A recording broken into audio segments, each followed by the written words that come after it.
Hello, I'm Scott Mathson. I'm a maker.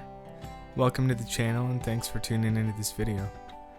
This one is extra special to me. At the time of making this wine box, it was all for the purpose of being used in the wedding ceremony to my now wife.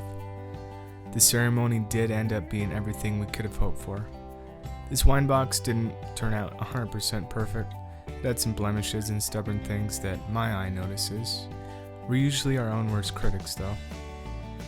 Overall, I'm really pleased and my wife absolutely loved it, and to me that's a win. I initially started with cedar wood as you saw and then cut everything out, gave the design a test run and just kind of reworked some things. The hand tools here are absolutely intentional, as I told myself that this needed to be a labor of love. The only power tool I did use was a power sander, everything else is solely by hand. This project really only requires a few tools, first being a saw. It could be a hand saw, circular saw, table saw, bandsaw, jigsaw. Straight cuts are always important, but especially so in box making. You can see me lining a few things out, matching the grain. You'll probably also want a sander for this project too, as I mentioned, maybe a mallet and a chisel as well. That's really about it. One of the amazing things that I like about design and building things is that really the design can and often does change during the making of. What you initially may have planned and drawn or sketched out may not become the final product. Just do what feels right and follow your creativity and shift when need be. Also, do potentially build it out of scrap wood like I did with that cedar first. This, in my mind, is the most crucial step in the process. It should take up the majority of your time. Those cuts are easy, but the sanding and the finishing you really want to spend some time on.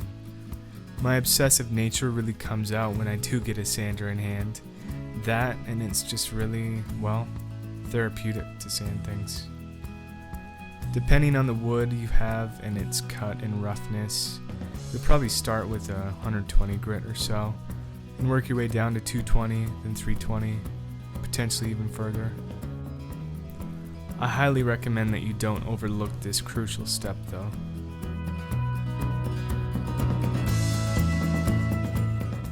During the sanding and the finishing process, in between sanding and adding your coats of finish, doing your glue up, etc., comes the potential to chisel away any excess wood. Again, it's not completely crucial to cut your boards by hand like I did, but just make sure the box does fit together well. I cut certain boards slightly oversized on purpose. I just wanted it all to fit like a glove, and then I chiseled away what I needed to as I saw fit.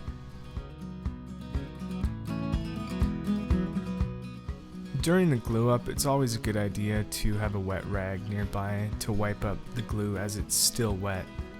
That'll just save you a lot of time in sanding later.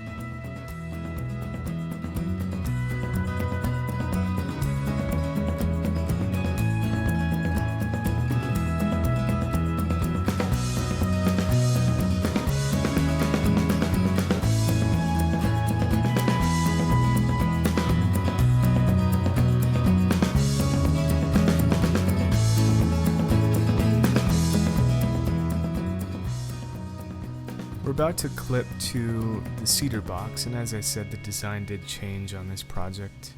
But I just wanted to show you kind of a little tip or piece of advice that I like to follow when I'm gluing joints together. If you find that there's space and you have some excess sawdust laying around, just mix that in with the glue, put it on the seams of the joints and rub it in. Again, I did do this with the walnut, I just failed to film that. Enjoy the sanding. Get a little zen if you feel like it. Make sure everything fits well. Keep sanding.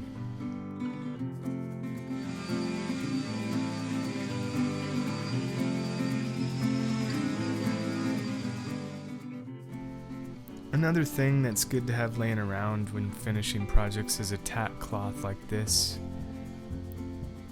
It can wipe away any excess sawdust before you start finishing. I'm using Watco Danish oil here. It really does a great job of finishing a piece like this. Apply the coats liberally, letting them dry in between. I'd recommend at least 2 thorough coats of Danish oil on this wine box. The idea behind this wine box and how it can be used in a wedding ceremony kind of goes like this. You build this box, preferably in purist and romantic fashion, solely by hand, and then you get a bottle of wine, and then you write letters to each other. You put it all in this box, and then during the ceremony, you seal the box. The thought is that during your 5-year anniversary, you'll open this box, enjoy the wine, and read the love letters to each other. If you come upon a rough patch in your marriage, though, open it up sooner. Thank you guys for coming to the channel and checking this video out. I hope you enjoyed watching this process. I'm not a professional by any means, but I definitely had a blast making this, and it's really one of the most special projects I've made to date. I've put together a blog post to accompany this video. The post includes some extra details, photos, and more. Be sure to check it out over at whiskeywoodcreations.com and hit that subscribe button. I've got a lot of other cool projects coming up. Take care.